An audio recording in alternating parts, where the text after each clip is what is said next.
This is the model, the principles I use based on years of research, years of experience, working with high-performing individuals to model the most confident people in the world to understand the 6 self-belief master steps.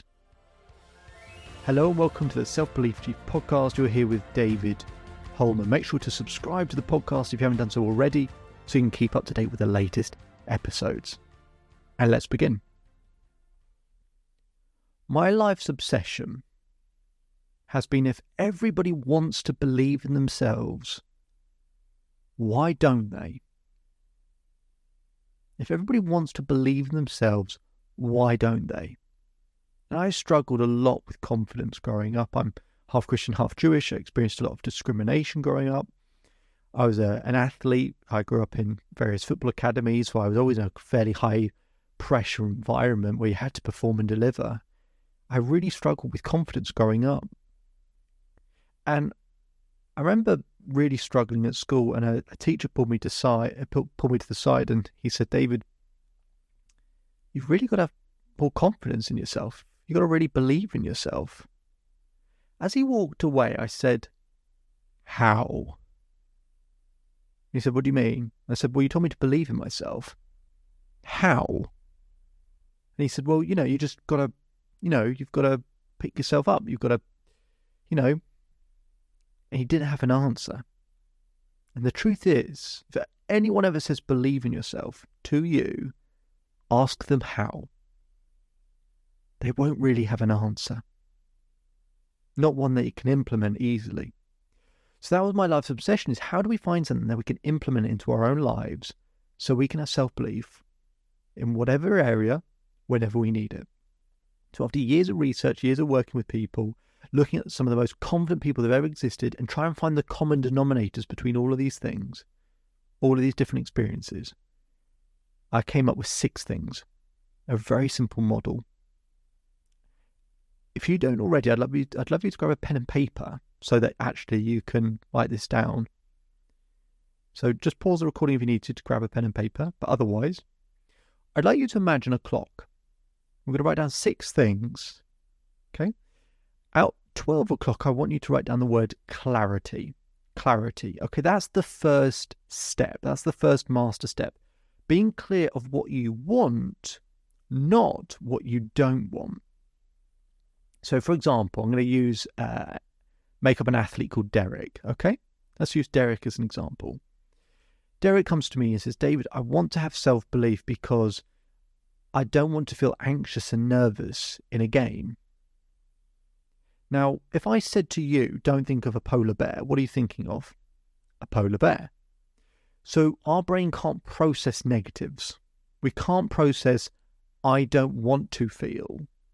We have to shift it into the positive frame of reference of what you want.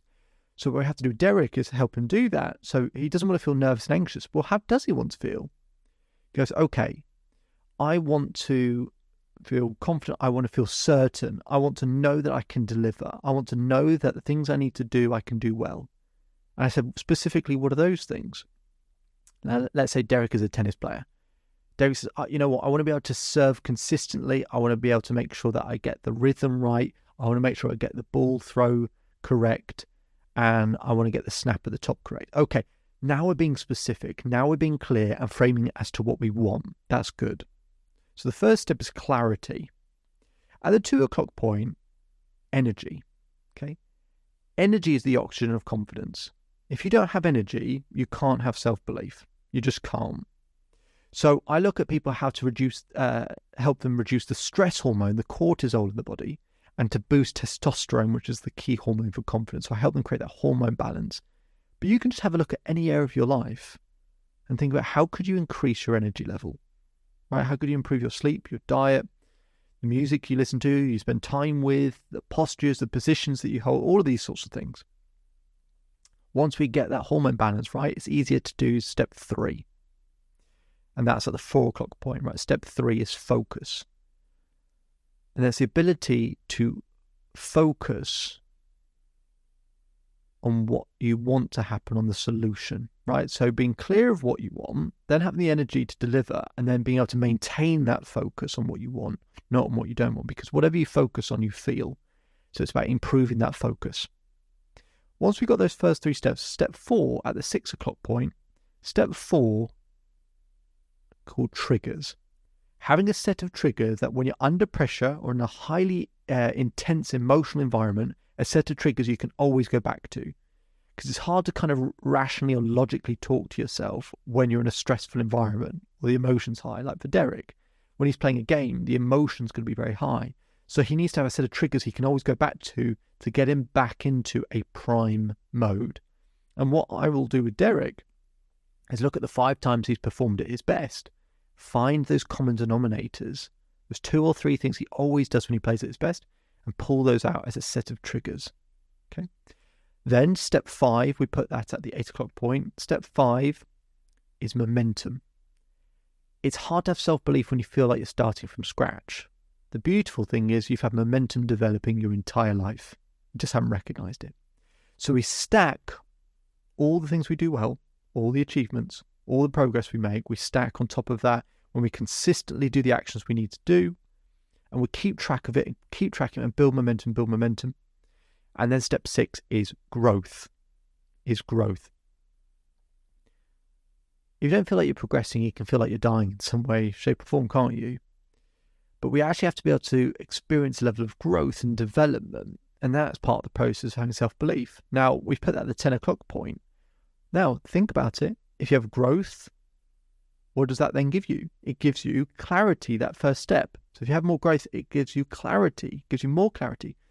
And you keep going round in this circle over and over again. And this is what accounts for experience, the more times you've been round that circle. So in the areas that you have self-belief and you've been around that circle thousands of times, in the areas that you're struggling and you've probably barely been around once, if not, you're actually going in the reverse direction. You're starting with growth and you're not feeling you've got any growth, then you lose momentum, then you question your triggers, then you struggle to focus, then your energy drops, then you feel less clear than ever. A lack of self-belief is either barely going around that circle at all, or even worse, going in it in reverse. So they're the 6 master steps. If you can get those details nice and specific, nice and clear, and grow in each of those areas and improve whatever you might score each of those areas out of 10, right? How clear you are, how much energy you have, how well you focus. If you can just improve each of those scores, you will unquestionably increase your level of self-belief. Unquestionably. This is what the best people in the world do to develop self-belief, is without realizing they're going through these principles, they're developing them. And that is how you build self-belief. And they are the 6 self-belief master steps. If you want more information on all of that, you can visit the Self-Belief Chief website. My name is David Holman. If you change today, today will change your life. So enjoy the rest of your day. Enjoy the rest of your life. And I'll speak to you again soon. Just one more thing before you go. So I hope you're enjoying the daily episodes. We put in a lot of work to keep providing content, because to create permanent change needs consistency. To get that consistency, we want to make sure we keep providing you value on a daily basis. But to keep up with that pace, could we ask for one very small favor? If you could take the time to leave a 5-star rating either on Apple Podcasts or Spotify. We'll put a link in the description for you to be able to do so. That really, really helps us out and helps us to keep providing content as frequently as we do. And we'll do one more thing to provide some extra value. If you take a screenshot of your rating or review and send it to selfbeliefchief@gmail.com or DM us on Instagram, I will provide you with a free coaching session with myself. Okay, so it'd be fantastic if you could leave that 5-star rating so we can keep providing content. Just simply click on the link in the description. It'll take you 20 seconds. And if you want to go one step further, take a screenshot of that rating and review, send it to selfbeliefchief@gmail.com or DM us on Instagram, and we'll arrange a free coaching session for you. Hope you enjoy the rest of your day, and see you on the next episode.